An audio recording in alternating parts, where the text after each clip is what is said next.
The South African government has welcomed the ceasefire agreement between Israel and Hamas.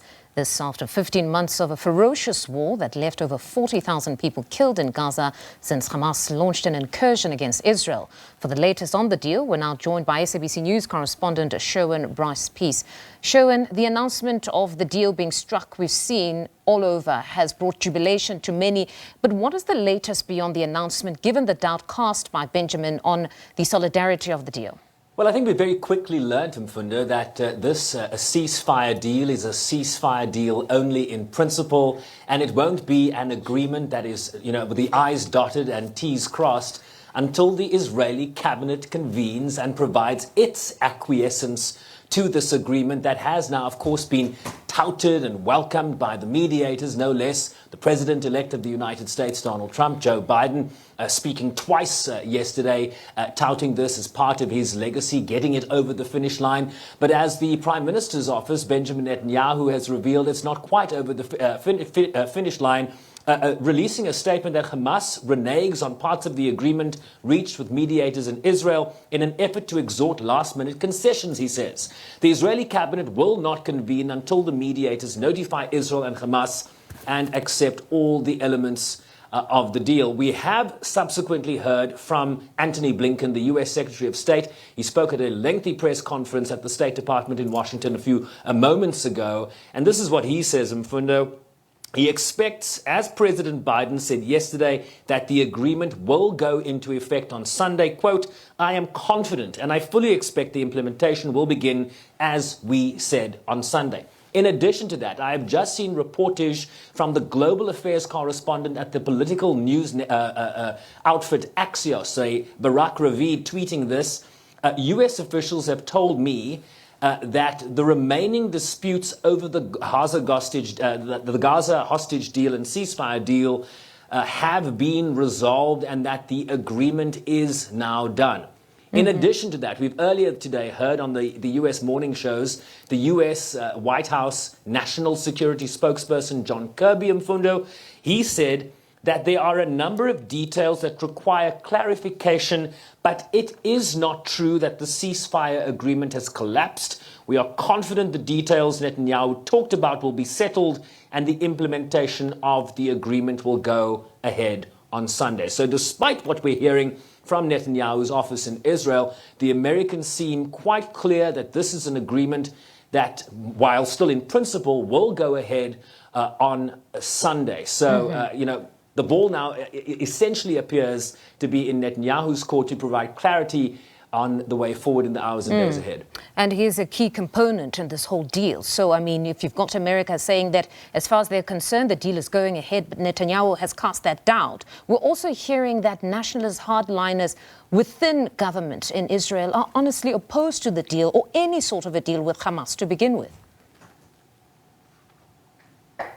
Yeah, and remember, we are still very much in the midst of a conflict here. Despite the trajectory of this agreement coming to the fore, we are seeing reports of widespread airstrikes that have continued in Gaza, and we are getting reportage from the region that says over 70 people in just the last 24 hours have been killed. So, what does that sort of do to inform where we go from here? Let's just talk about the dispute you mentioned within Netanyahu's coalition government. There are right-wingers within that government that have threatened to collapse the government were Netanyahu to provide too many concessions in terms of this ceasefire and ceasefire for hostage agreement.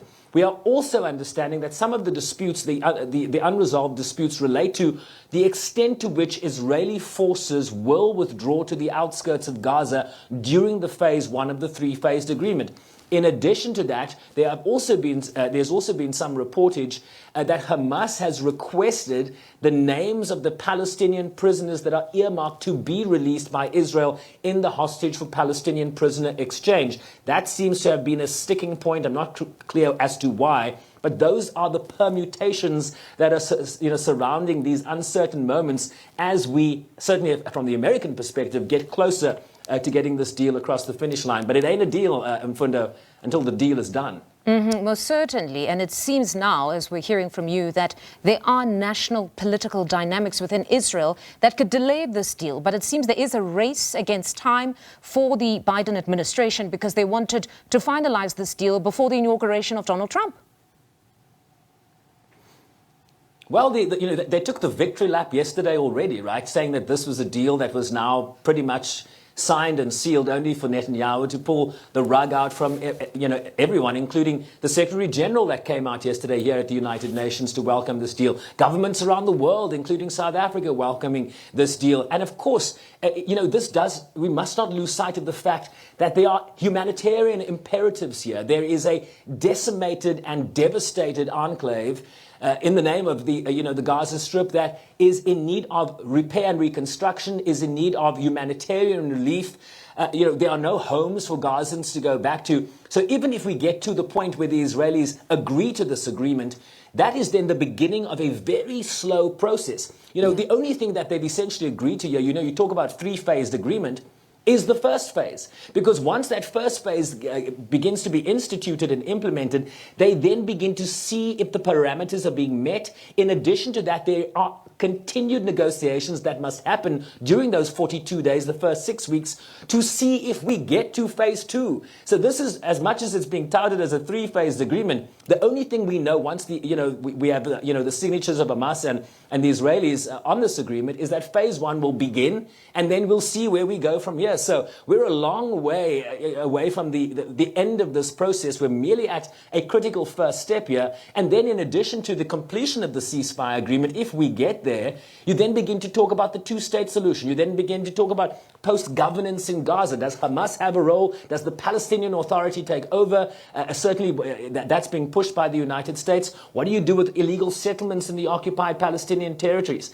This is very much the beginning of a very long process to deal with the long-standing issues that have defined this decades-long dispute between the Palestinians and the Israelis. And I suppose compounded by the very reality that you're in between administrations now. You've got the Biden administration closing up. They're going to seal the deal, if possible. But then you've got the Trump administration, the incoming administration, that must essentially implement all of this.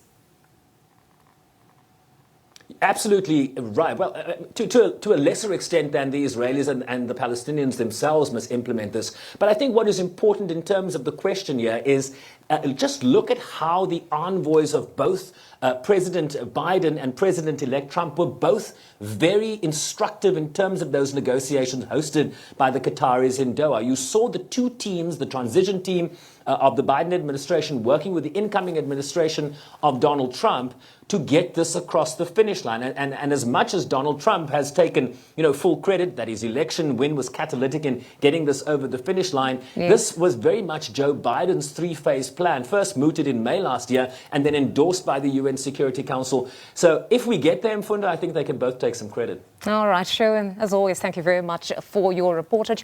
That is SABC News correspondent in New York, Sherwin Bryce-Pease, speaking to us there on the very latest on the Gaza ceasefire deal.